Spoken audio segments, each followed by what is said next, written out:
keynote address. Thank you, Your Excellency.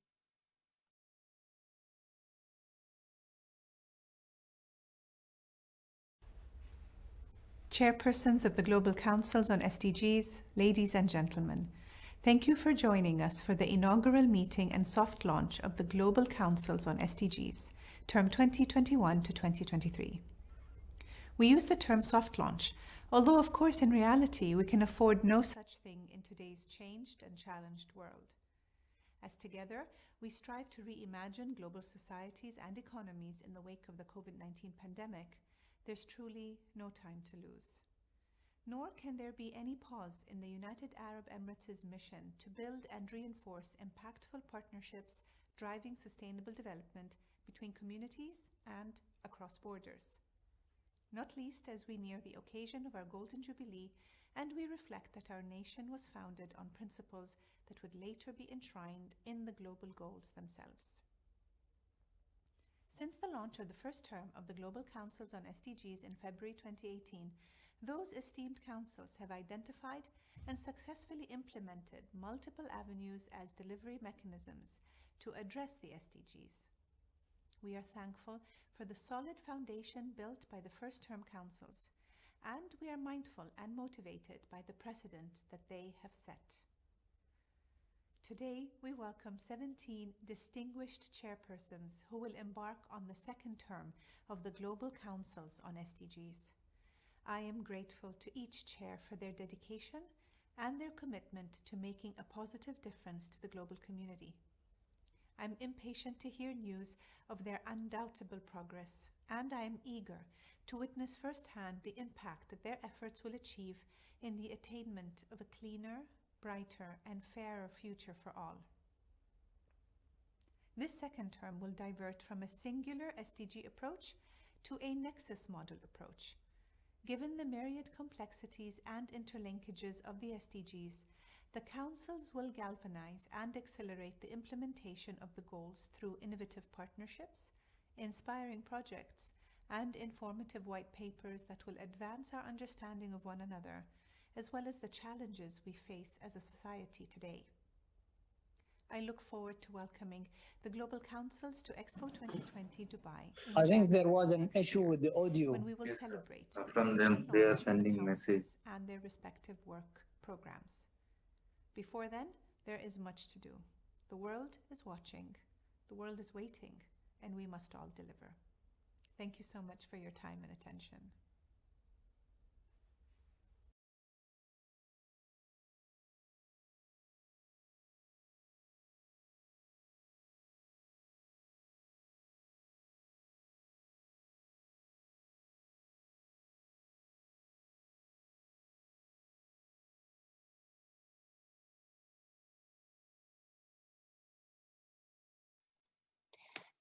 As always, Your Excellency, it is inspiring to listen to you. Thank you. Expo 20 is a manifestation of the progress we have made on the journey toward the global goals.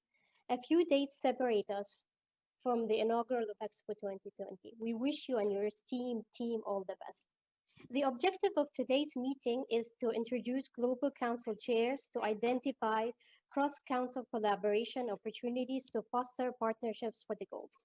We will first start a panel discussion with our 5 chairpersons who are continuing their journey from the first term to share both insights and lessons learned. Our first panelist is Her Excellency Manal Teriyam, Chairperson of Global Council on SDG 5, serve as the Vice President of the UAE Gender Balance Council. Her Excellency Al-Mari is recognized regionally as one of the most influential advocates of gender balance and women empowerment. We also have with us His Excellency Dr. Tariq Al-Gur, Chairperson of Global Council on SDG 4. He is the Chief Executive Officer and Vice Chairman of Dubai Cares. With his passion towards education, His Excellency Dr. Al-Gur has been key in developing programs that support the global education agenda. We also have Right Honorable Helen Clark, Chairperson of Global Council on SDG 16, is the 37th Prime Minister of New Zealand and former Administrator of the United Nations Development Programme. She is a respected global leader on sustainable development, gender equality, and international cooperation. The fourth panelist is Mary Amy Burry, Chairperson of Global Council Finance Advisory Board. She is the head of impact-based finance at Societe Generale. Mrs. Burry is a structured finance professional with 27 years of international business experience. And last but not least, we have Dr. Mahmoud Muhyiddin, but I think due to technicalities, connection issues, he's not joining us today. Your Excellencies, thank you for joining us today. We're honored to have you and look forward to learning more from your experience from the first term. With this in mind, I will first start by asking Her Excellency Manal Teriyam, Right Honorable Clark, the following question. What are the key lessons learned from the first term of Global Councils on SDGs that will drive greater success stories in the second? So we will start with Her Excellency Manal Teriyam. The floor is yours.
Thank you, now we move to Right Honorable Helen Clark. We would like to hear from you on the key lessons learned from the previous term. Over to you.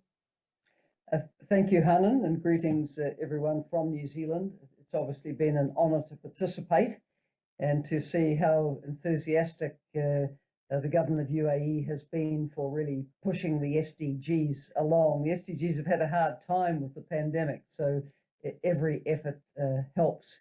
The SDG 16 is a very broad one. It's governance, it's rule of law, it's peace, it's all kinds of things, and so you can't have any one initiative that's going to span it.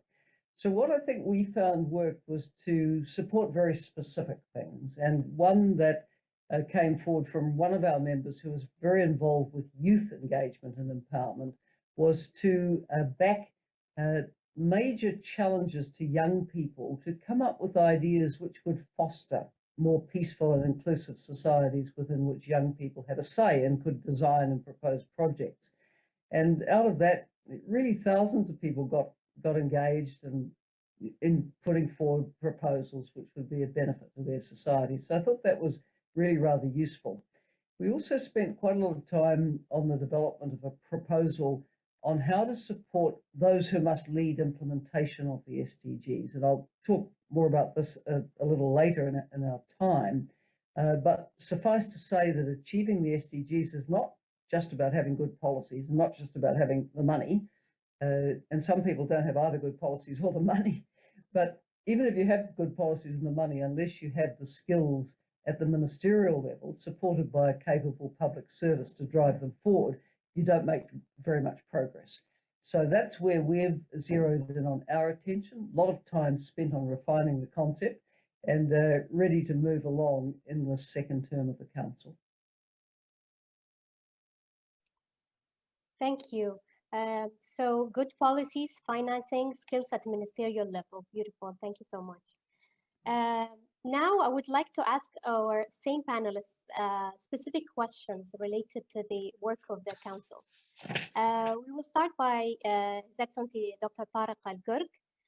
First of all, congratulations on your new appointment as Vice Chairman of the Board of Dubai Cares. The end of the first term of the Global Councils on SDG 4 saw education face unprecedented disruption. Can you share with the audience what you see as the crucial priorities and critical steps that should guide countries towards SDG 4 in the decade of action? Passing it to you.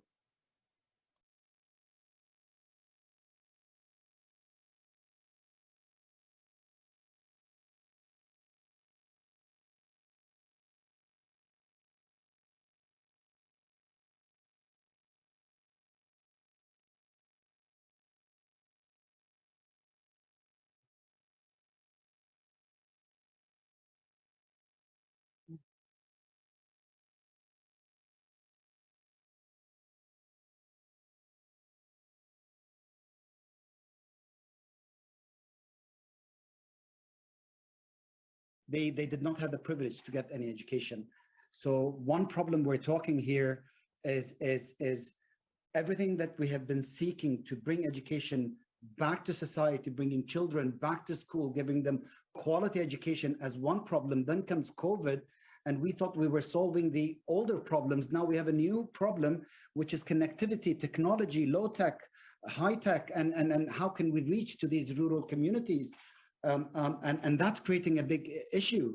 So what we have to look at, we still have to look at the old problems because we haven't actually solved them. Let's go back in history a bit. What education systems started 150 years ago, 120, 150 years ago. After that, before everything until 150 years ago, humanity was moving in a slow pace because although education were in homes, but we didn't have a proper education system. 150 years ago, education systems started, schooling as we know it started, then humanity for the past 150 years until today advanced. We got the first industrial revolution, we got the second industrial revolution, third, now we're seeking upon the fourth.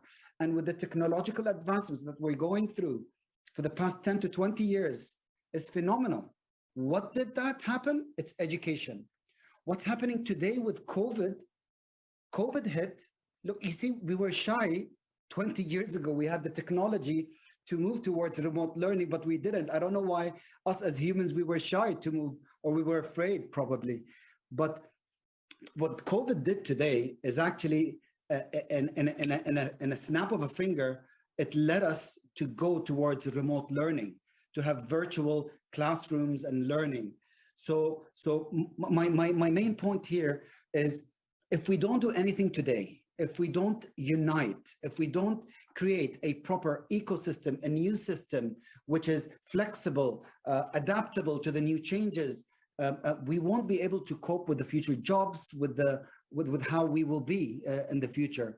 So, and one big problem we have as a global community, we are divided when it comes to education. We don't have a proper global system or a plan that we can work upon. Health has an agenda, climate has an agenda, agriculture has an agenda. Education does not have a unified agenda, and that is causing an issue. What we need to do today is to unite. And that's what we're working towards as Dubai Cares with the Rewired platform. Hopefully later on, I'll be talking about the Rewired Summit that will be held end of this year in December at Expo 2020 in partnership with Expo, as well as in partnership with the Ministry of Foreign Affairs. We will hopefully gather everyone to have that change, to have a unified approach towards global education and the future of our youth and our children. We don't want to be recognized as the batch, as the generation that didn't do anything for the future of our children and grandchildren in the future. Thank you, Dr. Alger. Of course, education is very essential to the goals. Now, I would like to move back to Her Excellency Manal Teriyam. Your council actually developed the Gender Balance Toolkit, which feature best practices from around the world and is a key resource to gender balance globally. Can you share with us perhaps two of the most interesting practices that can easily be adopted, and also when and where we can obtain copies from the toolkit? And I've been receiving messages that due to the technicalities and connection issues, we have lost your voice from the first question. If you could summarize actually the lessons learned from the previous term, we'll appreciate it. Do you hear me now? Do you hear me? Yes, we can. Yes. Okay.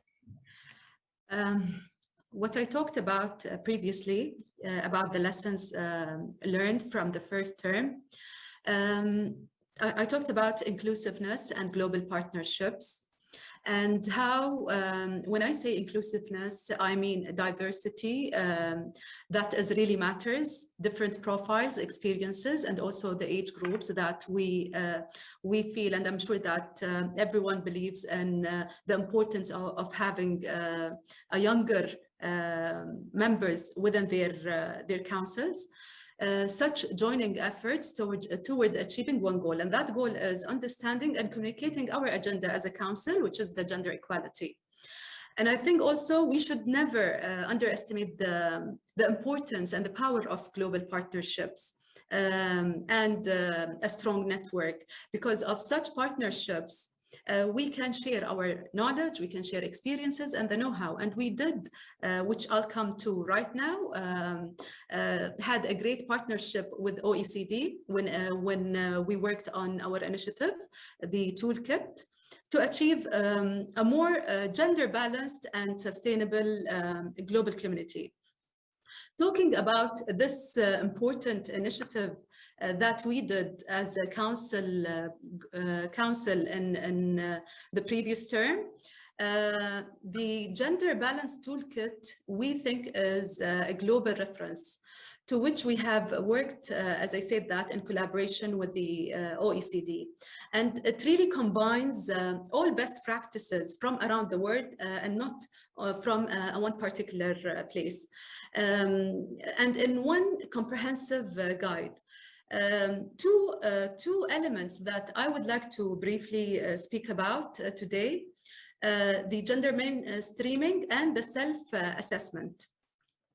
And what do we mean by the gender mainstreaming here? We have a section in the toolkit about the gender mainstreaming, and it ensures that gender equality is included in all streams of life, not only one. And this is shown primarily in governments through designing comprehensive public policies and legislations that are factored into the work. And I'll give you an example on that. That is also mentioned in the toolkit. Sweden is a great example, particularly their actions to mainstream gender in the legal sector and the system. What they did, they surveyed the legal sector to understand gender biases, and then built awareness through educational programs to promote gender equality and talk about issues and how to address them. And when the second one was the self-assessment section of the toolkit, and this section is really which I'm proud of, since it's extremely first user-friendly, but also impactful. In this section, we included in each subsection of the toolkit the self-assessment. So I'll give you also an example on that. Let's say one of the ministries, for instance, wants to assist the women's access to leadership roles. You will easily find 3 to 5 questions using internal reflections for measurements. This section also includes 3 important markers for progress. And those markers for progress designed for entities to measure their success and understand the steps to advance in gender balance is really, you'll find it in this particular stream. So In general, I think, every member of the council is really proud of this initiative. And I really thank the OECD for this collaboration, because out of this partnership, which I've talked about earlier, we really could get out a great initiative that would be reflected and seen across not only all levels of organizations or the public sector, but also you'll see it in the private sector, you will see it across governments, hopefully. So coming back to your question, when this will be announced or shared and where, we're planning to launch the toolkit hopefully during the Dubai's Expo in early 2022. And this will be also freely available on our websites as a Gender Balance Council, the UAE Gender Balance Council, and also on the OECD website. So this is briefly what we did with the toolkit, and I hope that everyone will have a copy of it. It is freely available online. Thank you. Thank you, Your Excellency. We're also proud of this gender toolkit, and we can't wait to see it online, and best of luck in the launch. Now, we will turn now to Ms. Mary Amy Burry, Council Chairperson of the Finance Advisory Board. You have spoken about the Nexus approach many times, given that this will be the focus of the second term. How do you see cross-council collaboration can support the work of the Finance Advisory Board? Over to you, Mary Amy. Thank you very much.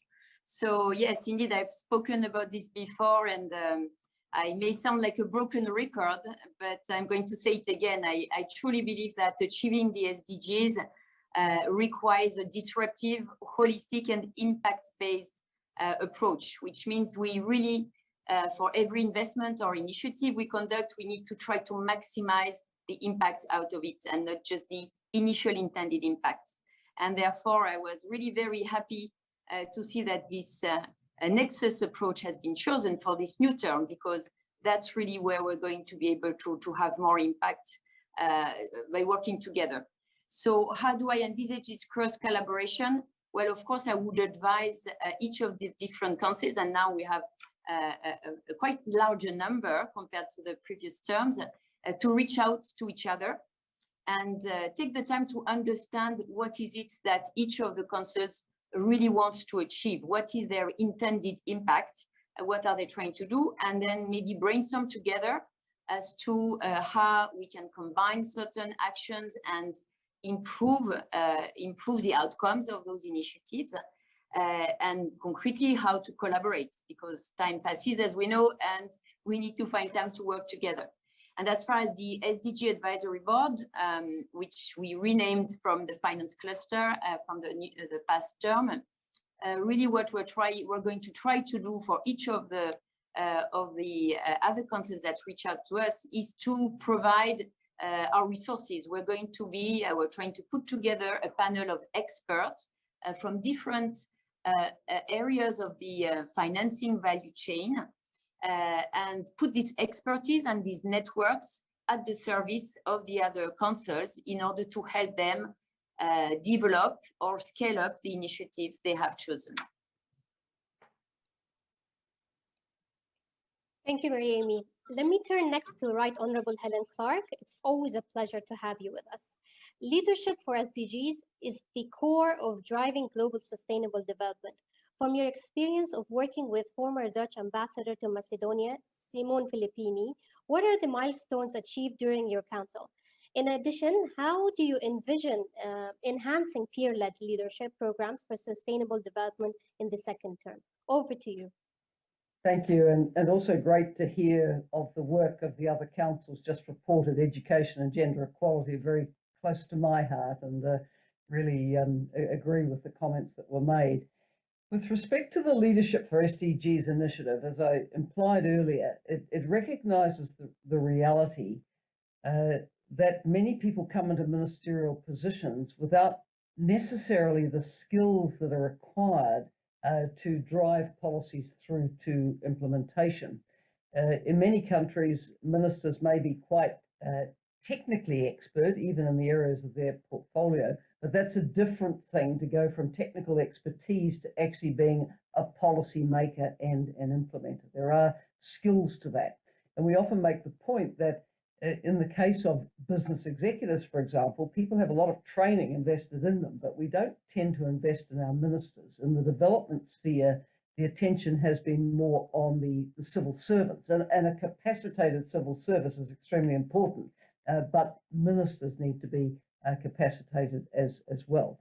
So that's the gap that our initiative identified. And as I said, there's been a lot of work done to develop the concept of what one would offer as a package to a government that really wants to drive through the SDGs and wants to see all its ministers capacitated to play their role.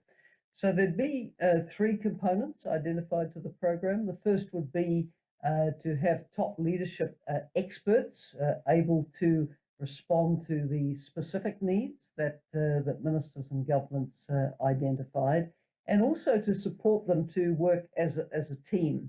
I come out of a tradition of collective cabinet responsibility. It's very important to me, but I think also as a good principle of government that ministers can work as a team. Ministers would be asked to identify what their particular knowledge needs were, and then you can structure how you respond to that so that it's relevant. And there would also be a component of peer support from others who've been through the hard yards of being ministers and have learnt skills. And one would hope to buddy up new ministers with those with experience. Now, to do that successfully, you need to partner with other organisations which also have broad networks of former ministers and leaders, and there are a number of those around who could be tapped. So this term of the council, what we would hope with this well-developed concept is to be able to actually roll it out, to pilot it, and the key driver of this on our council, Simon Filipina, former Dutch diplomat and NGO development leader, has identified some prospects for that. So that's what we'd like to drive ahead in this term. Thank you, Right Honourable Clark. Thank you for the insightful discussion. I would like to conclude by asking Ms. Marie Amy Burry and His Excellency Dr. Tariq Al-Gurk to wrap up the discussion by sharing a word of advice for the second term of the Global Councils. Starting with Ms. Marie Amy, over to you. Sure. So as I've said before, I think the keyword would be reach out, talk to each other in the different councils, see what synergies we can develop, collaborate, and of course, put impact first. Dr. Tariq, over to you.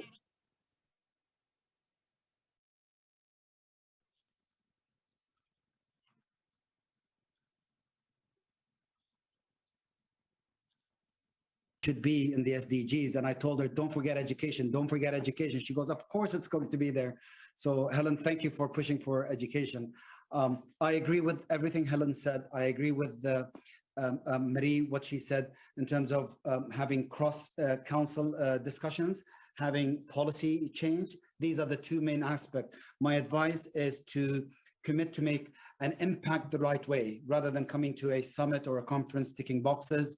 Each one of us, if we can have an agenda we believe in on everything that we've been working on, let's deliver that agenda. For instance, I want to have a new education system. I want to have a new ecosystem to the world when it comes to education, a new remote learning system, a global advocacy when it comes to education. So these are the most important things, and let's work throughout the councils and meet together to make that happen. Thank you, Dr. Tariq. That is wonderful. Thank you all for the inspiring lessons for our second term, and hopefully it will pave the way to our next round of open discussion with our new chairs. Thank you for your time. Now, moving forward to our open dialogue, this session will feature 17 chairpersons. Allow me to stress on the importance of time allocated for each chair. To our distinguished council chairs, what are your expectations for the second term of the Global Councils on SDGs? And in general, if you would like to share with us any highlights or remarks. We will start with His Excellency Suhail bin Mohammed Al Mazroui, UAE Minister of Energy and Infrastructure. He's the chairman of the Board of Directors of Ittihad Water and Electricity and the chairman of the Board of Directors of Emirates Petroleum Corporation. Besides holding other memberships, His Excellency will be serving us as chairperson to Global Council on SDG 11. Pleasure to have you here with us, Your Excellency. Over to you. Thank you very much, Hanan and Your Excellencies. It's an honor to join this distinguished group and to serve under this great goal of SDGs. SDG 11 is talking about the sustainable cities and communities. As you know, the more than 50% today of the people are living in urban cities, and we are having challenges doing that. So imagine in the next 10 years or less than 10 years, by 2030, 60% of the world population will be living in cities. There are things that we learned from the pandemic on providing services and the interruption of providing services. Definitely the world is not even when we are talking about urbanization. What we will be trying to do is to bring all of those stakeholders to bring experience and get together into changing the landscape for the cities of the future. Fortunately, the digital world will be helping us and make the cities of the future more sustainable. We think in the UAE, the use of the fourth industrial revolution technologies should help us bring the cost down and achieve a better communication or transportation between different cities toward a more or less impactful environmentally less impactful ways of living. I am very excited that we should be working together to make a change. We need to share experiences, and we need to bring the private sector into this mix. I don't think governments alone, even setting the right laws, can manage that huge transfer of people into cities. We have issues today, as I mentioned, and we have to address them. And I look forward to work with everyone in achieving the goals of SDG 11. Thank you. Thank you, Your Excellency. We also look forward to working together on this important topic, and we wish you best of luck in the Council. Now, as we move forward, please welcome back Her Excellency Manal Teriyam, Chairperson to SDG 5 Global Council. Over to you, Your Excellency. Thank you, Hanan. I think with SDG Goal 5, which I have served as a chairperson for this council in the previous term, I can say that the global councils really bring together diverse leaders from around the world to provide innovative solutions. And one of the most valuable elements of this work is building the right partnerships, including the 17th Council. As I'm glad to hear that everyone agrees on this. I've heard two of the members talking about the cross collaboration. And I'll give you an example that goes along my council. For instance, goal number 10, which is reduced inequalities, and goal number 4, which is quality education. They have common purpose with aligned outcomes in which we can collaborate as goal number 5. So for instance, empowering girls through education is a key and an important next step. So joining efforts as councils will truly achieve wonders and create maybe a greater impact.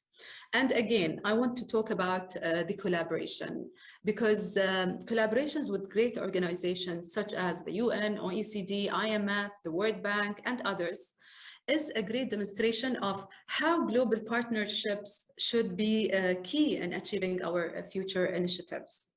We need to look beyond and expand our network and identify best individuals, entities, or organizations that would add value to our cause.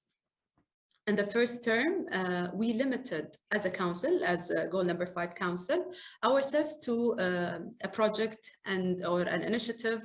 Now I think we need to collaborate across the council and beyond.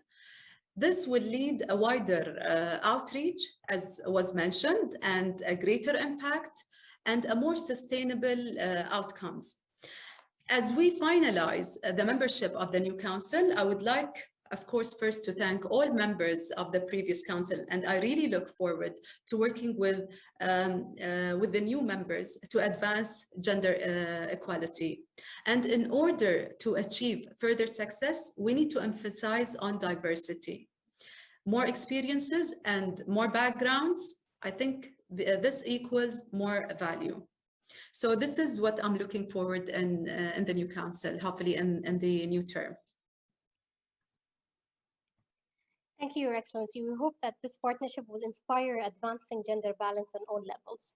Next, we turn to His Excellency Dr. Tariq Al-Gurk, Chairperson to Global Council on SDG 4. Over to you, Your Excellency. Thank you, Hanan. With the last term on SDG 4, we came out with a program that we created and funded. So we came to a conclusion that let us have probably a system or a program in one of the countries and test whether it's going to work. And we identified remote teacher training platform should be created in a country. And what we did at the World Government Summit in 2019, I met with the Minister of Finance of Paraguay, and we shook hands on a $3 million program to have a proper ecosystem, which at the heart of that system was a teacher training learning platform. Now, as we embark on a new term of the Council, we face a radically different reality for global education than we did the previous term, a reality in which a reality that old solutions to even older problems are no longer viable, and where working in silos cannot dominate the path towards achieving the global goals, something that we spoke about this here and what we also speak about globally as well, on having global mechanisms and probably UN agencies and multilaterals working in silos where we have to actually unite and work towards a unified agenda. A central pillar of this agenda will be setting the stage for united global action to rewire education. That will be the aim. And I am also pleased to share that the output of this council's term will be Rewired, which is a global platform and a catalyst that Dubai Cares initiated in order to redefine education to ensure a future that is prosperous, sustainable, innovative, but also accessible to all. And it will ensure that education and learning are at the center of human development and investment. We have a lot of strategic partners, to be specific, 10. I don't want to name them, but mainly UN agencies and some multilaterals such as the World Economic Forum, the World Bank and the OECD, and some others such as the GPE. Now, with Rewired Summit, as I mentioned earlier, that we're going to co-host with Expo and the Ministry of Foreign Affairs of the UAE between December 12th and 14th, end of this year, we hopefully will unlock new solutions and innovations by fostering collaboration between new and unlikely allies while bringing together existing platforms and partnerships to amplify their impact. This is the first of its kind global platform. It's a summit, so we would expect heads of state, we would expect ministers, heads of UN agency, multilaterals, global mechanisms, teachers, youth, academics, researchers, as well as for the first time, the private sector. The private sector was never included in any conference, any summit, any event when it comes to education globally. And that includes also the UN General Assembly that happens every year in New York in September. So we're bringing everyone under one roof. We're going to call on the international community to rethink and reimagine the future of education with a cross-sectoral emphasis to address education challenges with a deliberate approach to strategically engage the private sector as well. We all know governments cannot sustain education. Multilaterals, UN agencies, donors will not be able to do it. It's the private sector who has to take this equation on board. And as we bring together diverse participants from all the stakeholders that I have mentioned, we will have to identify new ideas and drive change. And I hope that this council's agenda will be defined by enabling the meaningful co-creation of action. And I'm especially proud to share that a key element of Rewired is the open and collaborative approach that elevates youth voices as drivers of progress to ensure more relevant, agile, and resilient systems that are truly responsive to the local realities and global priorities. We have to ensure that SDG 4 is at the heart of all the SDGs. Without education, humanity will not prosper. And I come back with what Marie mentioned and Manal Mary just mentioned earlier, that we have to insist and we have to force ourselves as councils to speak to each other, to work on an approach that connects and unifies our mandates and see where those will overlap.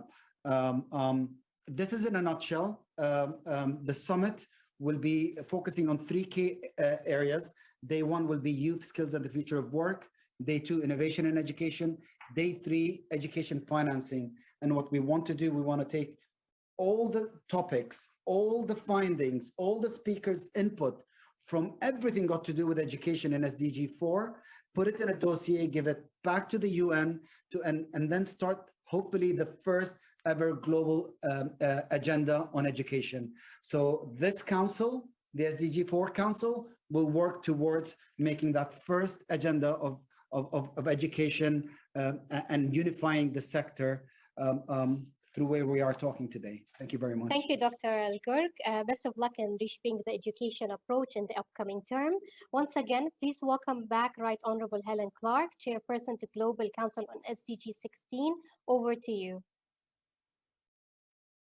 Yes, I think where I could usefully is about the interrelationships between the goals, because listening to Mona on gender equality, we know that we need a lot of things to go right in society and in social and economic policy to achieve that. So many of the other goals come into play to really advance the gender equality goal. I'm thinking, for example, of the critical importance of keeping girls in school, and that then links into what His Excellency was just speaking about on the education goal.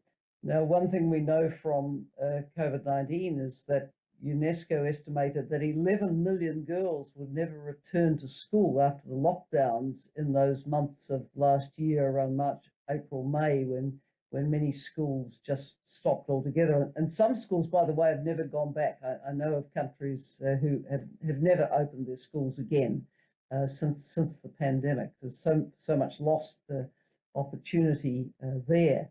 But the pandemic has brought impoverishment to so many millions of people, tens of millions of people around the world. And one of the consequences of that is a poor family may not be able to prioritize children's education, and unfortunately a choice is often made between the girls and the boys, so it's the girls who don't go back to school and then face the prospect of a very early marriage at puberty and seeing their hopes for a better future go. So one's always thinking, what are the cross connections here between these goals? Similarly, the health goal is so relevant to gender equality, for women to be able to have particularly choice over their fertility and who they marry, if they marry, when they marry, the number of children they have, and so on. Water and sanitation goal has enormous implications for gender equality, because if there isn't easy access to water. It's the women and girls who do the carrying of it, and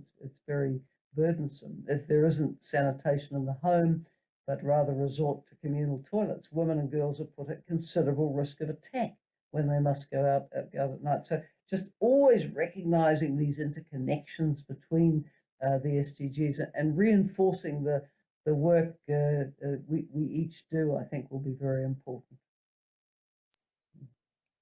Thank you, Right Honorable Clark. Ladies and gentlemen, please welcome Dr. Mahmoud Muhyiddin, Chairperson of Global Council on SDG 1, is the Executive Director at the International Monetary Fund, and a Special Envoy on financing the 2030 Agenda. Dr. Mahmoud, sorry you missed the panel discussion. Over to you now. No, thank you so much, and apologies for the connection challenge that I had earlier. I hope that you are hearing me well now.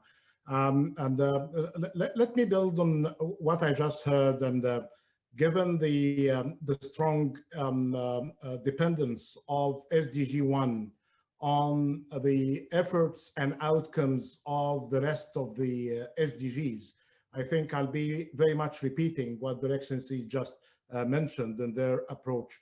And I think, given that I missed the first panel, let me just, because I heard what Her Excellency Mary mentioned, I think when she spoke about elements of success by being inclusive, I think she spoke in a great way for the rest of us as well. The issue of the composition of the council to be gender balanced, to have different geographic representations adequately there, to have different expertise from policy to academic to research. It's very much important. It was important in the first round, and it's equally important this time round. And our work in dealing with extreme poverty, we need to continue depending on data and evidence. So colleagues who just mentioned issues related to cross-cutting themes, data and evidence, we cannot do our work without that. Then the issues, another cross-cutting issue is dependent on finance, be it public, private, external, or domestic. It's another area that we are focused on, and based on that, we're selecting the members, the new members. The third is basically implementation, not just at the national level, but as they call it, the last mile delivery at the local level, where the delivery matters the most, and the capacity always have this kind of a challenge. So this is basically what we're intending to do, building on, I would say, the success of the operations. Of course, COVID-19 confronted all of us, and unfortunately, we are now, as we were back in 2015. What we gained during the last few years before COVID, we lost in few weeks by adding more than 120 million people to extreme poverty. This is again telling us two things. Again, the dependence of the SDGs on each other. If we're doing better in SDG 3, where my good brother Mohammed is responsible, we would have been talking about a completely different trajectory for achieving SDG 1. So this issue of independence of the different elements, and I like always to present it as a kind of a pyramid within a framework of partnership based on governance, and we need to invest in human development, we need to invest in human capital, social development, infrastructure. If we do that all right, we will be getting extreme poverty right, we'll be getting the inequality right. Those two critical SDGs, SDG 1 and SDG 10 on inequality.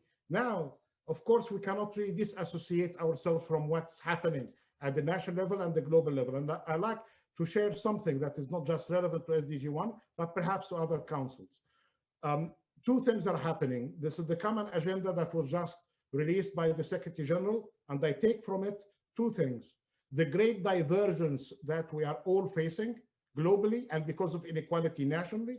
And the other thing, it's a matter of choice. And he's telling us it's very much a choice between two Bs. The B of breakthrough, we can still do it, or the B of breakdown of the whole system. It's a very critical juncture in our activities. Hence, I think in all of the SDG councils, and in particular SDG 1, that unfortunately, if we are going to go through the trajectory now, we are going to be left by more than 700 million people suffering from extreme poverty, as bad as we were in 2015. And compared to the MDGs, MDG 1, you remember we had a success of having extreme poverty then. Now, and Madam Clark was a good witness of this kind of process, and she did great job in monitoring that in the acceleration agenda. And I would say here that we need really to have this acceleration, not at the last 1,000 days as the former SJ Ban Ki-moon encouraged us to do, and it was a good thing. I think the acceleration, given the kind of severity we have now, is going to be, should be realized now. It's great to have the United Arab Emirates hosting us with the excellent Secretariat support, and with this great recognition of what should be done at localized level.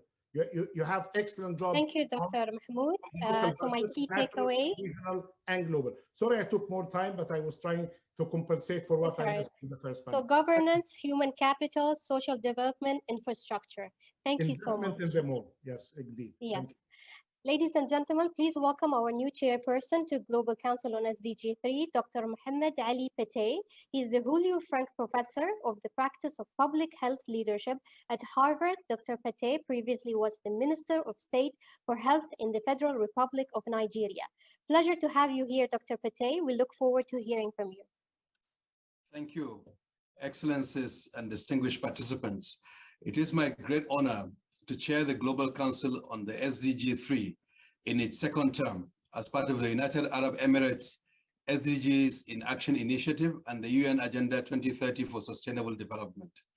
I'm also pleased that Dr. Susanna Jacob, the Deputy Director General of the World Health Organization, has agreed to serve with me as co-chair of the SDG 3 Council. Our council, in its proposed membership, has a panel of distinguished experts, diverse in its constitution, who are innovators, entrepreneurs, educators, practitioners, and a youth member who are all committed to advancing the SDG 3s. In the first term of the SDG 3 Council, it developed a platform under the leadership of Dr. Judy Kuriansky and Dr. Sharia Khalid Erickson called Health in Your Hands, appropriately named to harness innovations to reach those who are left furthest behind, and to put health in the hands of communities. That initiative offers an opportunity to accelerate transformations of health systems in multiple ways, especially considering our pandemic experience.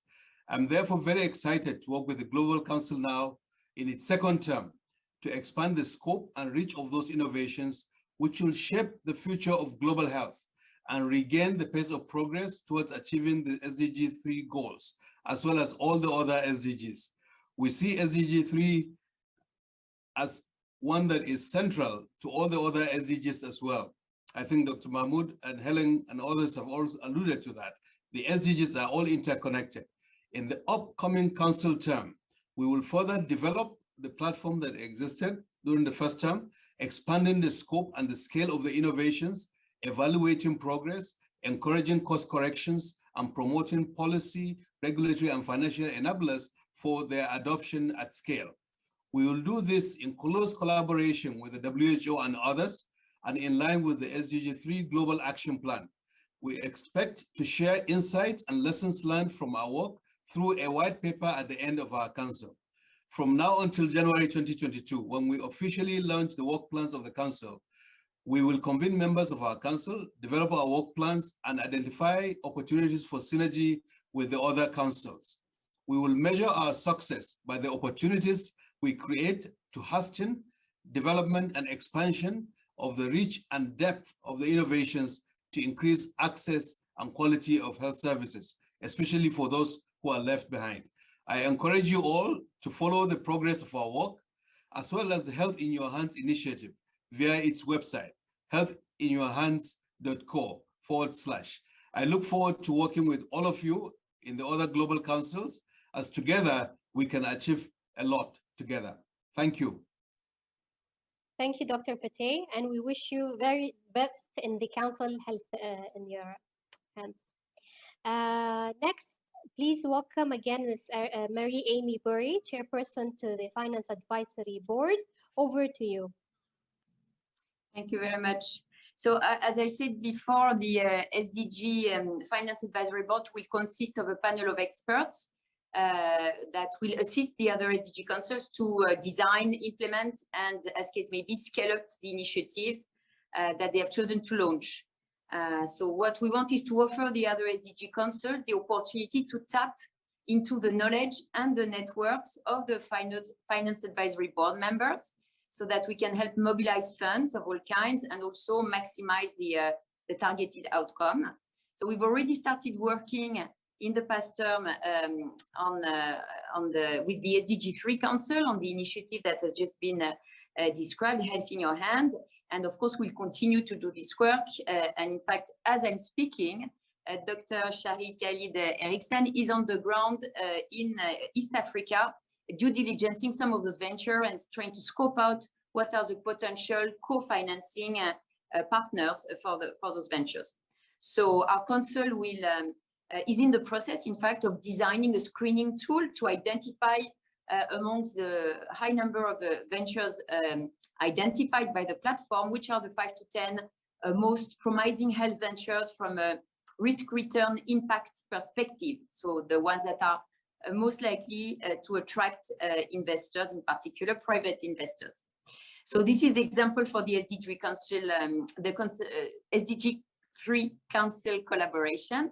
But of course, generally speaking, for any initiative that is submitted by any of the other SDG councils, our group proposes to assess their financing needs and to try to make recommendation and advice in terms of identifying potential funding sources, so from technical assistance budget or company CSR budget or else, helping them identify relevant precedents in the market to build on what's already been done elsewhere in order to take advantage of existing knowledge. We'll also try to point to several relevant existing collaborative initiatives that may provide support to this project proposed by the given council, and of course, when we can, introduce to certain investors. So to do that, of course, we need to have experts in different areas, a diverse group of experts, of course, from different geographies, different backgrounds. And we are extremely honored to have His Excellency Sultan Al-Shamsi as Vice Chair of the Finance Advisory Board, and also Dr. Mohamed Ali Ami, who is Director of Development Effectiveness Department in the Islamic Development Bank, and many others are in the process of joining the board. So please reach out to us. We're very keen to work together. Thank you very much. Thank you, Mary Amy. Indeed, financing the SDGs is crucial to their implementation. Now, please welcome Ibrahim Al-Zarbi, Chairperson of the Global Council on SDG 13. Ibrahim is the Chief Sustainability Officer at Majid Al Fatim Holding, where he oversees the group-wide sustainability strategy. Over to you, Ibrahim. Assalamu alaikum. Thank you very much, everyone, and good afternoon, good evening to colleagues in the United Arab Emirates and across the world. There is no doubt that the SDGs have become a powerful common language for all nations, creating a common framework for collaboration to promote prosperity while protecting our planet. I believe that the Global Councils on SDGs are unique examples of the commitment of both of all stakeholders and dedication to championing the cause and creating advocates for the implementation of the SDGs at the national and global level. Now, each day we see incidents that raise the alarm about the impact of climate change on our lives. We know what is truly possible when governments, business, academics, and citizens collaborate, and the global pandemic reminds us of this every single day. If the world's response to the global pandemic has taught me personally anything, it is that we really can achieve whatever we put our minds to when we work together. I hope that this way of working is now here to stay and not to go. And as we look to tackle the climate crisis, caring for each other and collaborating together has never been more vital for our success. With 2030 less than a decade away, the climate crisis will become a real emergency if we don't act immediately, now and together. I am honored and humbled to chair the Global Council on SDG 13 climate action, as well as we marshal our efforts from around the world to action and to save our planet and sustain its livability. The Council's various initiatives and success stories truly showcase the impact it drove throughout the past 3 years, and it will continue as well, inshallah. But achieving the Sustainable Development Goals is a long journey, as you may know, and will require significant shifts, collaborations, reinventing operations while innovating through new partnerships to accelerate results. Once again, I'm extremely grateful for the UAE leadership's confidence in me, and I look forward to working with each and every one of you to help drive the global sustainability agenda. I would like to leave you all with a sentence that I've been using a lot recently, and I think it could be, and it will be a headline for the coming 3 years. This sustainability revolution is unstoppable, and no company will be left unchanged. Those that act quickest will be those that end up leading. Thank you very much, and I wish you all to stay safe. Thank you. Thank you, Mr. Zerbi. That was beautiful. And it's a pleasure having you with us in the council. Thank you very much. Now we have the Chairperson of the Global Council on SDG 17, Dr. Katyana Tiblova, who is the Head of Division Policy Coherence for SDGs, Senior Counselor for Gender Equality, Justice and Inclusiveness at the OECD. Dr. Tiblova leads the OECD work on equal access to justice and gender equality in public life. Over to you, Dr. Katyana. Thank you, Hannah, and Excellencies, esteemed Council chairs, ladies and gentlemen, good time of the day to all of you. It is a great pleasure for me to join you here today, and also I'm most honored to continue the OECD engagement in leading the Global Council on SDG 17 Partnerships for the Goals during the second term, also within the framework of the Manal OECD Governance Program. I'm also delighted to be accompanied on this journey by the Council's Vice Chair, Her Excellency Kaula Al-Mehairi, Vice President of Strategy and Government Communication at Dubai Water and Electricity Authority. Here, I'd like to commend the leadership of the United Arab Emirates initiative, and indeed the Global Councils can provide a unique platform for peer learning and innovation in SDG implementation. And in particular, we should be using this platform to guide the sustainable recovery from COVID-19, with the SDGs serving as a roadmap for building forward better. And as already mentioned by many before my intervention, and what we see also in our work at the OECD, is that in many countries, the institutionalization, the implementation of the SDGs not only has been slow, but also has been put further behind, also in the context of the current pandemic. And here we see that the SDG 17 as a key means of implementation can help speed up process of implementing all of the goals. And we also see that policy coherence for sustainable development, what we call PCSD, is a particularly important lever for success, as it allows to both harness different synergies across the goals, but also different policy objectives, and try to avoid costly trade-offs, both at home and abroad. And this will be critical to drive change, but also to accelerate the implementation of the SDGs. And we see that there are a number of ways in which the SDG 17 Council can contribute contribute to the achievement of these objectives. Let me highlight just a few here. First is by promoting integrated and coherent solutions to global challenges and ensuring that short-term recovery measures do not undermine long-term sustainability commitments, such as, for instance, Paris Climate Agreement. Second is also by pinpointing areas where innovative solutions can accelerate progress, but also can have greatest impact, not only domestically in our own countries, but also abroad in other countries, particularly in developing countries. And the work that the OECD is developing on transboundary policy impacts can facilitate this reflection. Next is also by building civil service capacity for the SDGs to ensure that governments are equipped for to implement the SDGs, but also with the fit-for-purpose skill. And right, Honorable Helen Clark was talking already about the importance of developing the right skills at the leadership level. And here we would like to emphasize the civil service skills in this regard. And finally, the Council can be contributing by building partnerships and tools to facilitate peer learning and policy dialogue.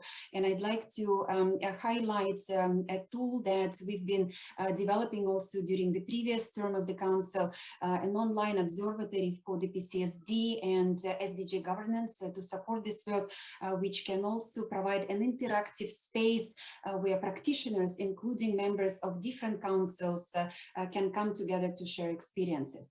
So with all of this, we have a lot of work ahead of us, and these are challenging times, so we don't have a lot of time to spare. Over the coming months, we'll be finalizing the membership of the councils, also operationalizing the work program and identifying possible synergies with all other councils, as was called by, I believe, all other chairpersons before me. So to conclude, let me stress again that we feel that the councils can play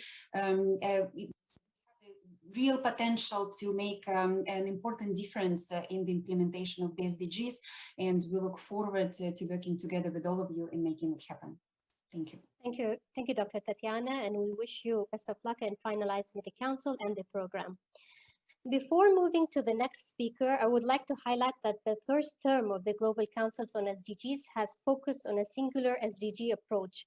The following speakers, who I'll be introducing next, will reshape the direction of the Global Councils through a Nexus model approach, which includes 2 or more SDGs.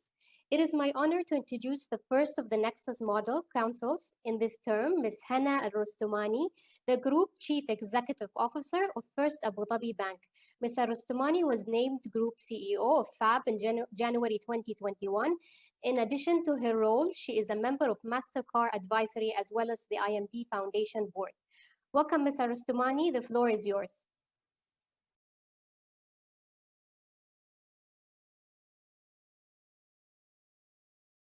Joining you today. And it's very interesting to hear about the term 1 of SDG and the plans for the second term. Really, I can see a huge platform of opportunity in terms of learnings and collaboration and partnerships, especially that some of you have raised earlier about private sector and government sector coming together, you know, and collaborating to push on those agendas that are important globally. Just to tell you, you know, from a background in the financial sector, I've been, you know, for more than 2 decades in the banking industry, and I have seen how the corporate world has evolved to understanding and the approach to sustainability. And paving the way, you know, in terms of how do we interact with our clients, whether corporate institutions or consumers, in terms of sustainability. We have taken firm steps towards, you know, the ESG, and it starts with a little bit on the governance side, putting in the right policies, framework, and consistently rising to the challenges we see ahead. Just to, you know, we've been talking about this for quite some time within the bank and within the banking industry. You know, we've issued our first green bond in 2017. We've been MSCI ESG rating upgraded to AA in 2021. So there are some solid steps that we have taken forward in terms of the ESG, and how do we integrate it within the banking or the financial industry, and how we build that collaboration with our clients moving forward. We have made commitments in terms of the national and the global sustainability ambitions and agenda, looking at what the UAE energy strategy in terms of 2050, the Abu Dhabi vision, and of course, the United Nations Sustainable Development Goals. We are pushing strong to be an enabler to a low carbon, climate resilient and circular economy by partnering with our stakeholders in alignment with the UAE agenda to reduce carbon footprint by 25% in 2030. Financial services to be available to all members in the society, and to be a resource efficient and zero waste company as we move forward. And of course, it starts internally, but as I said, it really impacts, of course, moving forward with our clients in terms of corporates and institution, and even on the consumer side, because this is where we focus on building that culture and education, and really taking step by step with our clients to focus more on funding sustainable projects and taking that forward. For us, it's really important that it starts within the UAE, but of course, with our presence and being, operating worldwide. We have 16 international locations, and this is where we believe we can influence and move that agenda, not only in the UAE, but across the globe. Really excited to be, on this forum, and to have access to all this knowledge and have learned more about the learnings and initiatives, and to really collaborate with everybody here to push together the agenda, because I truly believe it's all about partnership with the private sector and the government sector and the policymakers to, reach our goals in terms of SDG on affordable and clean energy. So thank you very much, and I'm very pleased to be with you today. Thank you, Mr. Rostomani. The role of finance and banking is essential for acceleration of the SDGs. Next, we have Ms. Isabel Bilhol. She's the Chief Executive Officer and Trustee of the Emirates Literature Foundation. Driven by her passion towards literature and education, Ms. Bilhol co-founded Majrudi's bookshop chain in 1975. Greetings and lovely having you here with us today. Over to you. Thank you so much, Hanan, and thank you to everyone who's organized the most wonderful launch, listening to everyone, hearing the passion and the ideas that are generated by all the councils. It's absolutely brilliant. So in my capacity as the CEO and trustee of the Emirates Literature Foundation, it is my honor to chair a council that will be focused on SDG 4 quality education. I'm profoundly grateful for this opportunity to work with a group of inspirational people who have kindly agreed to become council members and will bring their passion and expertise to achieve our council's long-term goals. Quality education is the right of every child, and there is much to be done to achieve this. Our focus will be the Reading for Pleasure project and what effects this can have on children in their school years and beyond. Within this framework, our council will also work on 2 additional SDGs, reduced inequalities and partnerships, to develop a model that can be used as a blueprint in other countries. We have a chance to enhance educational practices by proving the profound benefits there are to reading regularly outside of textbooks. For children, books can provide both a mirror and a window on the world, an understanding of themselves and of others, whilst feeding their imagination and creativity. We want children to become lifelong learners who are able to think critically and inventively, manage their emotions and impulses, and make smart decisions. Children who are proficient readers by the end of the 3rd grade are more likely to graduate from high school and to be economically successful in adulthood. I ask though, How many children don't achieve that level and why? Our focus, therefore, will be on how to turn children into avid readers. There has been much research over the last 40 years as this issue has become a key concern for educators globally. It seems so simple. Of course, students should learn to read. That's been understood for generations. No one is going to argue against the importance of student literacy. But what are the key factors that are known to encourage children's love of reading and books? Ideally, a child should grow up in a home where books are available, where parents take time every day to read to their child from the very beginning. That child will associate books and reading with warmth, love, and pleasurable experience. That child will have an increased vocabulary and knowledge gained from books and be more confident. Contrast that with a child whose first experience of books is when he or she arrives at school and textbooks are handed out, with the focus being mainly on the method of learning to read, deciphering letters being tested.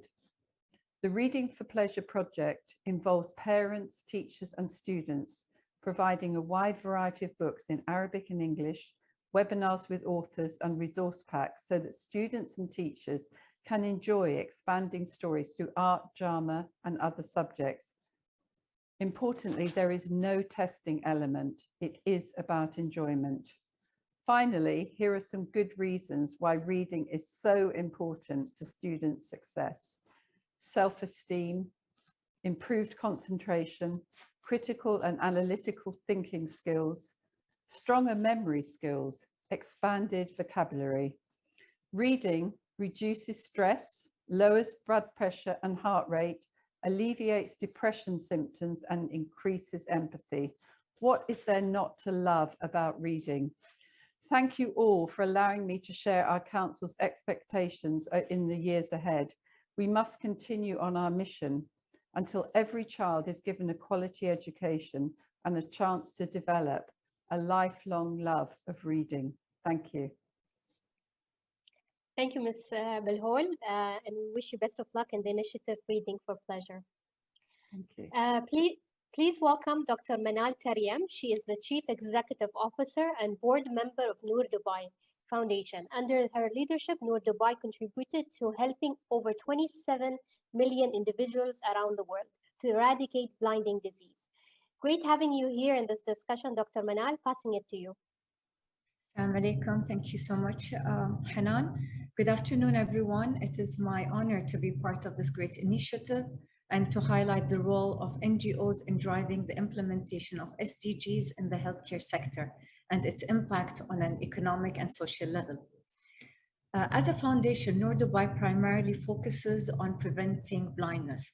Its mission is to contribute to the improvement of the well-being and the socioeconomic status of people through sustainable control of major causes of avoidable blindness by collaborating and partnering with governments and other NGOs.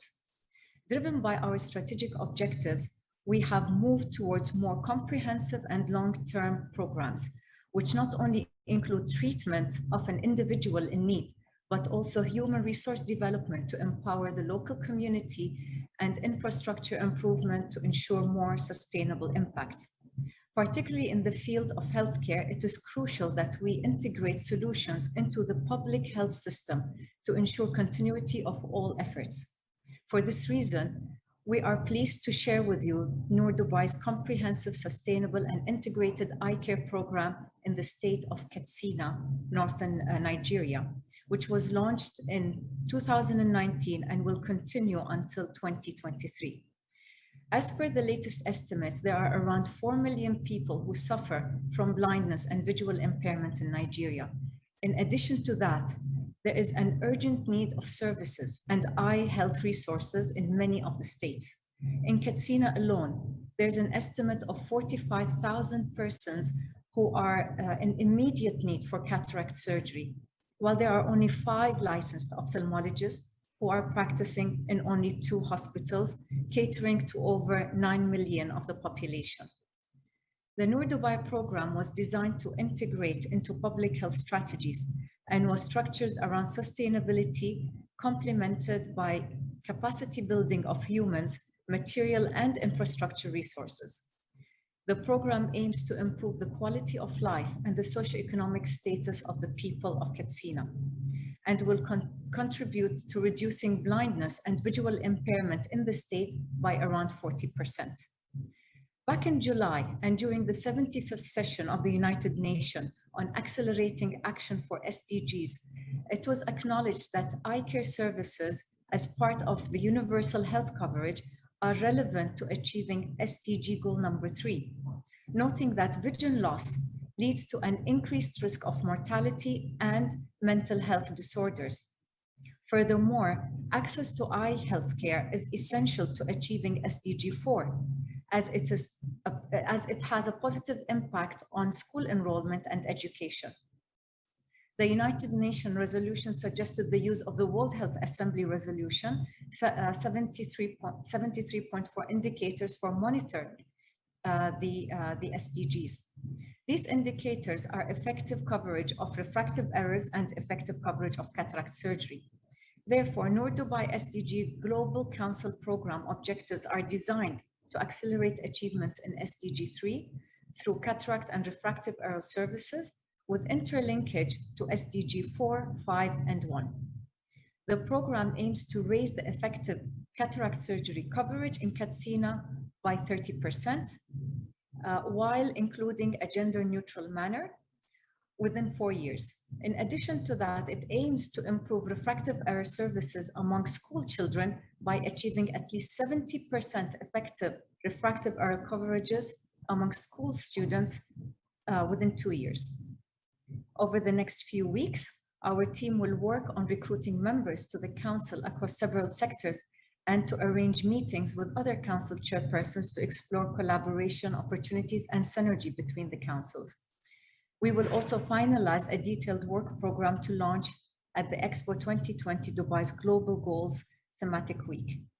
We look forward to learning more about the councils and their initiatives, and I invite chairpersons to engage with me directly to explore ways to amplify the implementation of the SDGs. Thank you very much. Thank you, Dr. Manal. Indeed, healthcare is essential to promote well-being. Next, we have Dr. Sonia bin Jaafar. She is the Chief Executive Officer of the Abdullah Al Ghurair Foundation for Education, one of the largest privately funded philanthropic education foundations in the region. Over to you, Dr. Sonia. Thank you. In my capacity as CEO of the Abdullah Al Ghurair Foundation for Education, it's my honor to take up the appointment as Global Council Chairperson. Our work comes at a critical time. At the foundation, we work towards making a positive direct contribution to Sustainable Development Goals 4, 8, and 17. We strive to work in partnership with those who share our values and goals related to education for better livelihoods. As with everyone, we have had some successes and we've faced some challenges delivering on the commitments to the SDGs. More recently, the COVID-19 pandemic has exacerbated the challenges we face and demanded greater innovation and new ways of thinking from all of us. I'm grateful to be part of this network where I will learn from and help find solutions with my esteemed colleagues. I hope to not only share experiences and best practices, but discuss practical solutions to overcoming barriers to implementing the SDG agenda, specifically applying the Nexus model approach.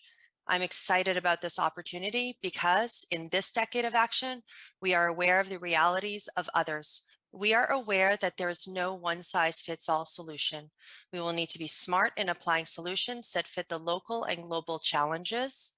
I'm especially excited to offer our insights from the vantage point of the location where Expo 2020 will soon be launching on a theme of sustainability. Sustainability is key in our thinking on education because it underlines the need to promote education that generates a spirit of entrepreneurship rather than survival.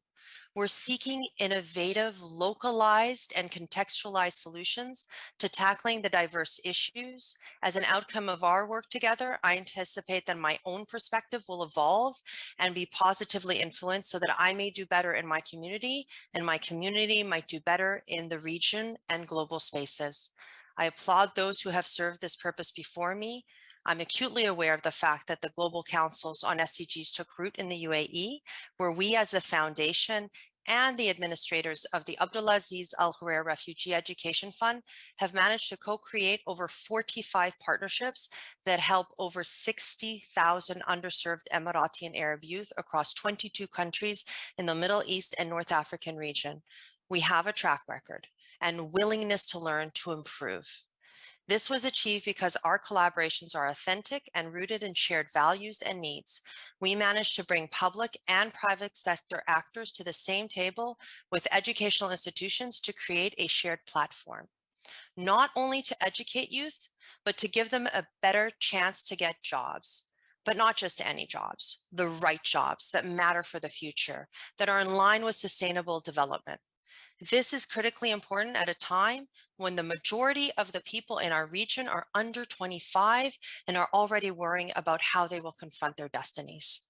We persevere with a belief that education is the linchpin of a successful sustainable development agenda. We challenged ourselves at the foundation to support 200,000 Emirati and Arab youth become ready for higher education and work, providing pathways to sustainable and better livelihoods. And we are doing this by leveraging knowledge and technology partnerships in the region. As a private philanthropy, this is the Abdullah Al Khuwair family legacy, as inspired by the United Arab Emirates founding father, His Highness Sheikh Zayed bin Sultan Al Nahyan, who promoted a vision where it is incumbent on us to prepare ourselves and our children for a world that is very different from what we know. To do that, we need those who put service to others above themselves, who have empathy and know that the SDGs are about assuring that we do have international networks engaging in joint work so that everyone, everywhere, can find their way out of poverty, have clean water, energy, peace, and especially a chance to learn and grow and be something greater. As I accept this honor, I commit to being one of those who collaborate beyond our own circles for the greater good. I accept the invitations from my co-panelists. Please count on me to be present and to be active in cultivating solutions to achieve the SDGs with you. Thank you. Thank you, Dr. Sonia. And we too are excited about this partnership and we welcome you to the councils. Ladies and gentlemen, energy is playing a great role in achieving the SDGs. Mr. Luc Remont is the Executive Vice President, International Operation at Schneider Electric. Mr. Remont has more than 27 years of experience in the energy field through the different positions that he has held within the French government. Mr. Remont, the floor is yours. Very much, Hanan. It's my honor to chair a Global Council on Sustainable Development Goals, particularly focused on energy. At Schneider Electric, where I run international operations, we've prioritized sustainability for more than 2 decades, and I'm honored to be part of a group of people and organizations that have put sustainable development at the top of their agenda. I particularly thank and welcome my Vice Chair, Dr. Nawal Al-Hosani, for the great work that we are going to do together. Energy is now at the crossroads of many centuries for sustainable development and contributing to several SDGs. We are facing the historical challenge of global warming and have at the same time more people needing access to clean and affordable energy. As an engineer, of course, I also believe that innovation and technology can help us face this challenge. So that's why I will propose to the Council to focus on access to energy as the topic which is the most important for the vast part of 1 billion people who have not yet proper access to energy according to the IEA. They are primarily based in the emerging world, South America, Africa, Middle East, and Asia. And clearly the pandemic has made the situation worse. Electricity is fundamental to every facet on how we live, from how we learn and live at home to issues such as access to medicine and healthcare. And of course, this was absolutely critical during the pandemic phase. It's also proven that proper access to energy is key to a number of fundamental development issues such as security, climate change, food production, and strengthening economies while protecting ecosystems. Increased access to electricity improves education, entertainment, health, comfort, protection, and productivity. That's for all these reasons that at Schneider Electric, we consider access to energy as a fundamental human right. that accelerates social and economic development. Now we are far from it.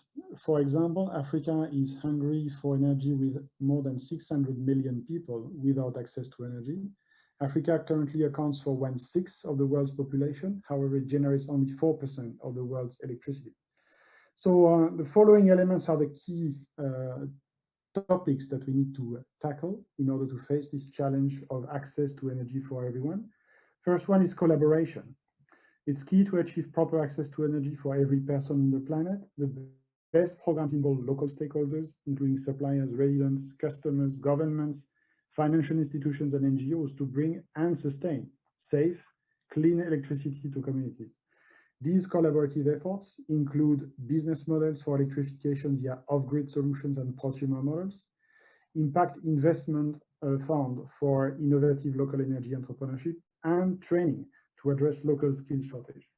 Innovation is the second topic. The new energy model is changing and will not only be cleaner, but more economically rational in the future. And of course, solar PV and wind coming everywhere is bringing a great chance, but it's just at its infancy. We have many questions to tackle and to help this development of access to energy. How can we ensure the technologies are sustainable? Can they be scaled? How can we get governments to support such initiatives? How can we encourage private sector to innovate? How can we develop new financing mechanisms? How do we use access to energy as a platform for further development? These are all the questions I would like the Council to answer and to work on over the next coming years. And my hope that we will come up with a roadmap to make access to energy possible anywhere in the world. And I have to say that I'm very excited by this perspective, and you can count on my commitment to do my very best with my Council members so that we bring really a new step for access to energy. Thank you very much. Thank you, Mr. Ramon, and thank you for the commitment. Ladies and gentlemen, we are honored to have Dr. Elizabeth Cousins. She is the President and Chief Executive Officer of the UN Foundation. Dr. Cousins has been at the forefront of global policy making and innovation for over 20 years. Over to you, Dr. Cousins. Thank you so much. Good morning, good afternoon, good evening. I'm very honored to be asked to chair a Global Council on the Sustainable Development Goals, and honored as well to have as my vice chair, Dr. Mariam Al-Mahmoud. The UAE has been such a leader on the SDGs going back even before they were negotiated. And so it's just an incredible privilege to be part of this effort. As we look to the 9 years left in the decade of action, we all need to have ringing in our ears Minister Reem's words from earlier today, that there is no time to lose. My vice chair and I propose focusing our Global Council on food system innovation and climate change, a nexus of issues we think can play a key role in accelerating the economic, social, and environmental transformations needed in this decade of action to achieve the SDGs. Food security. The reliable access to safe, affordable, sustainable, and nutritious food is inextricably linked to a predictable climate and healthy ecosystems.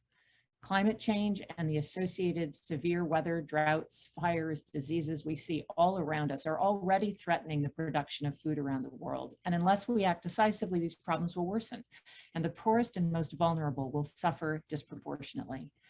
At the same time, 1/3 of global emissions come from the production, distribution, and consumption of food around the world. And yet the food-climate connection is often overlooked. So transforming the agriculture and food sector is thus indispensable to tackling climate change, addressing hunger and nutrition, building communities, providing decent jobs, and we need innovations and more research and development to harness that potential. So food system innovation in areas like improved soil management, reduction of food loss and waste, precision agriculture, enhanced livestock management, all of that has incredible potential, including to make farmers and their farms so much more resilient to climate impacts. The economic and social benefits of research and development are substantial. A recent study found that every dollar invested in international agricultural R&D could yield a $10 return. And fortunately, that is increasingly recognized, including in initiatives like a recent initiative launched by the UAE in the United States, something called the Agricultural Innovation Mission for Climate, or initiatives like the One CGIAR initiative, another powerful effort that unites research centers across the Global South to deliver agricultural innovation faster. There's obviously a great deal going on in this space, and we're eager to shape our work in this council in a way that connects with partners, that can be a force multiplier, that adds visibility and momentum to the most promising efforts. I'm so pleased also to hear all the incredible leadership from other council leaders over the course of this session, the emphasis on inclusion and diversity, a principle that we're committed to having guide our work in this council. Very gratifying to hear such a strategic emphasis on young people across so many of the councils. It's an agenda that we at the UN Foundation happen to have been working on for years and feel agree is so important. And finally, just to conclude, I'm excited by the emphasis you've put in this generation of the council's work on working at the nexus of SDGs. Of course, that is what the SDGs are all about. They're essentially a nexus framework. So we're very eager to explore ways to work in our council with other councils and their members. And again, just want to thank you again for this opportunity and look forward to sharing our plans with you as they evolve over the coming weeks and months. Thank you. Thank you, Dr. Cousins, and pleasure having you with us in the Global Councils. We are also eager to work with you. I would like to now introduce Mr. Mohammed Al-Hashimi, the Deputy Group General Counsel and Company Secretary at DP World. He also leads the group Sustainability and Impact team and has achieved great success in increasing DP World's impact and engagement across a variety of SDG-related issues. Passing it to you, Mr. Mohammed. Thank you very much, Hanan. Good morning, good afternoon, good evening, Your Excellencies, ladies and gentlemen, esteemed guests and colleagues. Thank you for bringing us all together in one room, albeit digitally, to discuss how we can together work to protect people and planet. As an enabler for global trade, DP World embraces its responsibility to achieve the SDGs. We are mindful that the 2020-2030 decade is the decade of action, and as such, we are committed to enabling smarter trade to create a better future for everyone. And with this crucial accelerator period, we believe it can get us closer to ensuring a more sustainable and inclusive future for all. As we inch towards the end of 2021, it is difficult to ignore the challenges the world is facing. From pandemics to climate disasters, we have become aware more and more each day of the necessity for change, especially in re-evaluating our relationship with nature and, more importantly, with each other. The DP World, Our Future sustainability strategy is not only aligned with the SDGs, but takes a data and target-driven approach to propel continuous progress. The strategy allows us to work in a responsible way that prioritizes sustainability and impact on the people, communities, and environment in which we operate. Global trade has been an enormous force for good in recent decades. And using new smart technologies, we continue to make our operations more sustainable through cutting energy and resource use and creating a fairer and more connected planet. Our strategy is designed to deliver responsible operations, and at the same time, it prepares us for a radical shift in how business in general and logistics in particular respond to the great challenges of climate change, education, and social inequality. Guided by SDG 17 on partnerships, DP World has also developed a unique ecosystem of partners aligned with our legacy pillars: oceans, women, and education. And through these partnerships with grassroots, NGOs, and governments, we actively support girls' education, wildlife conservation, and the protection of biodiversity. This also means that we support other key SDG targets, including SDG 4 around quality education, SDG 5 on gender equality, SDGs 13, 14, and 15 around climate, oceans, and conservation, to name only a few. It is in the spirit and action that we deeply appreciate and value the importance of fostering global alliances, and our partnership with Expo 2020 Dubai is yet another demonstration of our commitment to Dubai's mission and to SDG 17. Our pavilion will form an excellent example of partners coming together to showcase thought leadership and best-in-class solutions and innovations. I do hope that you all have the opportunity to visit our pavilion at Expo 2020 soon. We place incredible value on network-led global cooperation. We know that we cannot act alone, and that is why we are mobilizing our strategic partners to make a global appeal to protect our planet from the dangers posed by climate change, biodiversity loss caused by the rapid extinction of species, and the illegal trafficking of wild fauna and flora. We are all responsible for the survival and the well-being of our planet. I therefore implore my fellow participants to join us and be not only the voice in this global appeal of hope, but also to ask governments and world leaders to prioritize biodiversity, to advocate for scalable and shareable solutions, to promote local conservation schemes, and to set the path right in their post-COVID plans. We must act swiftly and together to protect people and planet for the future of generations to come. Thank you very much for having me. Thank you, Mr. Al-Hashimi. We're glad to know that oceans, women, and education is at the top of your priorities. Absolutely. Thank you. Last but not least, we would love to conclude this session by hearing from Mr. Clint Brown, who is the Director of Product Engineering at ISRI. Driven by his passion towards geospatial information systems, he aspires to make a difference in our world by enabling people to effectively apply GIS tools and share their inspiring stories. Over to you, Mr. Brown. Thank you very much. It's my pleasure to be here today. It's been an amazing morning for me, for many of you, afternoon and evening, but I'm quite humbled and honored to be a part of this committee. I think in many ways, my work is quite different from many of you. I work with a technology team. I manage about 750 people of our development team that comprises about 1,500 to 2,000 people globally. Since 1983, I've been working on the implementation of GIS and geospatial tools. Those tools have grown from, those early days, there were 12 customer sites. Now there are over 350,000 worldwide. And one of the interesting and kind of unique things about GIS is people and organizations everywhere collect data across all fields of human endeavor, all activities. And they build that information and have been building this collection of information that now covers the entire planet. It's a very interesting notion that these layers of information, in fact, 45 million layers of information have been built that represent every activity that cover all SDGs. And it's a very interesting time.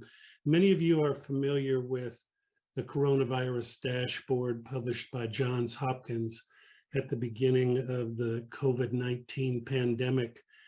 By the end of 2020, that particular application had received 2 trillion hits. It's very interesting. People went back and revisited and kind of tracked progress with those things. That pattern of pulling information together from many organizations and using maps as a way to communicate status and to analyze what's going on became a pattern that's really transforming GIS. And in many ways, that community aspect of what's going on is a new pattern for how GIS will be deployed. And this fits the Sustainable Development Goals in an incredible way.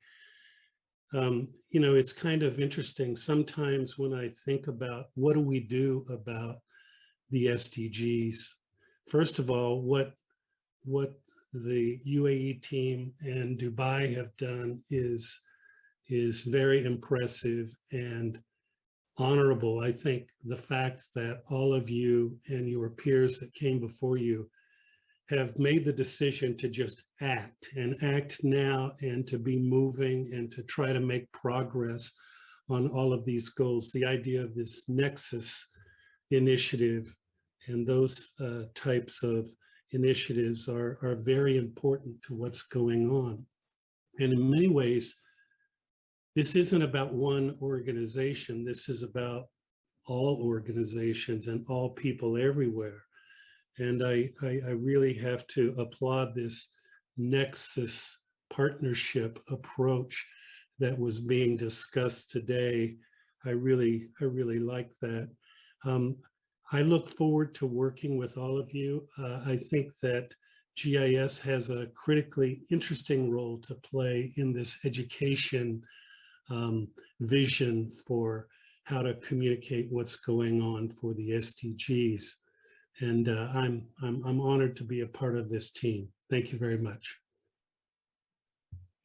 Thank you, Mr. Brown.